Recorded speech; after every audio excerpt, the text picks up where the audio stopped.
kalau di VR ini misalnya ada kerusakan yang perlu diselamatkan di harddisk ini ya teman-teman.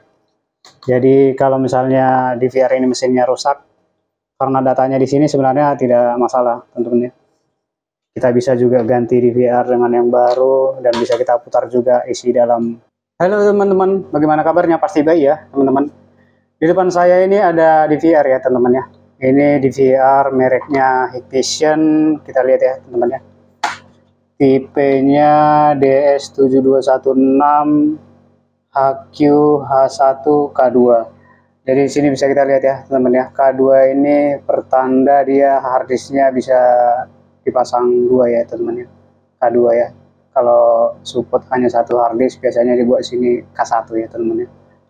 Ini serial numbernya, kemudian pakai 12 volt ya. Kemudian di sini ada QR code ya teman-teman ya. Terus kita lihat ya teman-teman ya. Ini bagian depannya teman-teman. Ada tulisan Hikvision, ada LED untuk power, harddisk sama LAN ya. Di sini ada USB ya teman-teman ya. Kemudian di sini bisa kita lihat ya teman-teman ya. Ini saya pasang dua harddisk ya, 1 tera dan 2 tera ya. Kemudian kita beralih ke bagian belakangnya teman-teman ya. Ini harddisknya 16 channel ya teman-teman ya. Bisa dipasang untuk 16 kamera teman-teman. Di sini bisa kita lihat ya. Nomor 1 dia berurut ke sini ya. 1 2 3 4 5 6 7 8 9 10 11 12 13 14 15 16. Kemudian ini video out ya untuk ke TV ya. Pakai RCA ke TV-nya teman-teman ya. Di sini bisa dipasang USB mouse.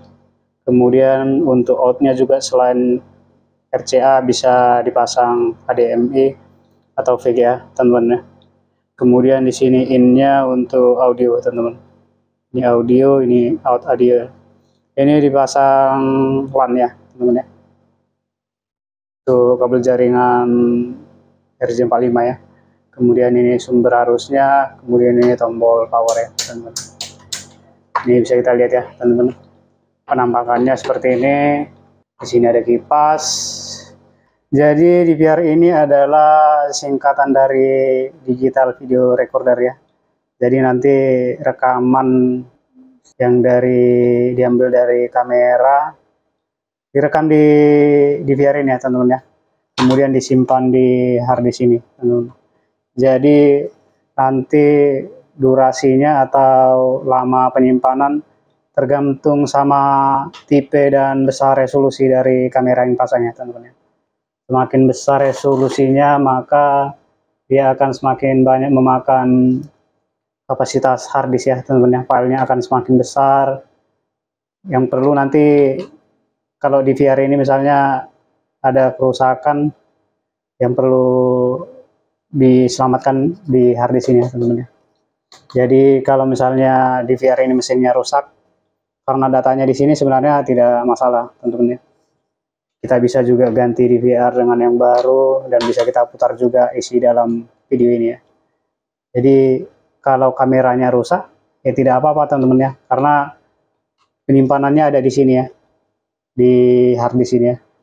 Kalau di luar dirusakin kameranya, yang penting di VR ini harus diamankan ya, terutama harddisk ini teman-teman ya. Nah seperti itu kira-kira teman-teman ya.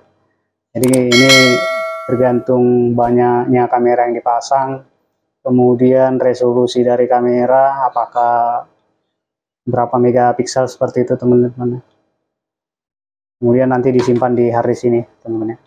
Kemudian di sini ada untuk soket power ya teman-teman ya. Jadi soket powernya seperti ini teman-teman. Dipasang di bagian ini ya teman-teman. Ya. Ya. Jadi ini dipasang seperti ini. Ini kabel untuk CCTV nanti di sini berurut ya.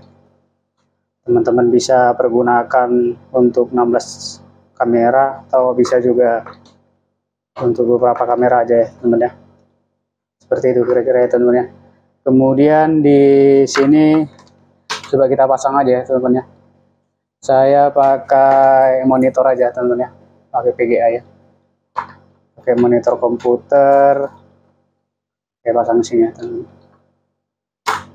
Kemudian sumber arusnya saya colokin ya teman-teman. Nah di sini udah hidup, DVR-nya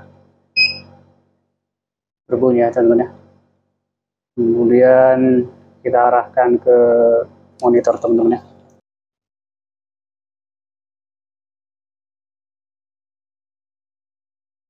Nah di sini kosong ya teman-teman ya. Jadi nanti ini kita buat ya teman-teman.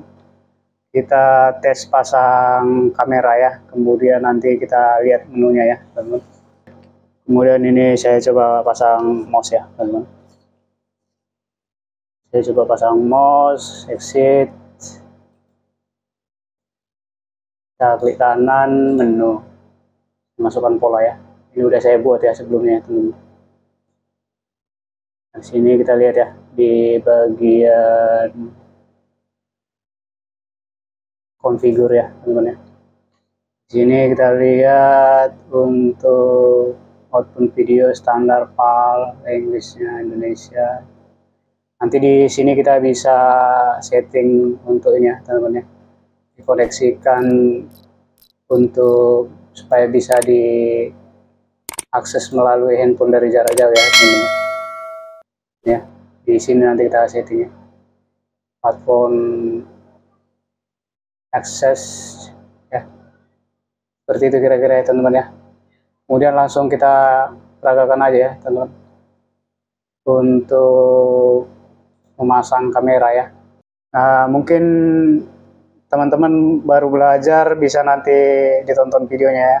Jadi penempatannya tadi udah tahu kameranya ada di mana. Sebelumnya juga udah pernah kita bahas teman-teman ya, cara memasang soket benci seperti ini ya teman-teman. Soket benci seperti ini ke kabel CCTV bisa RJ6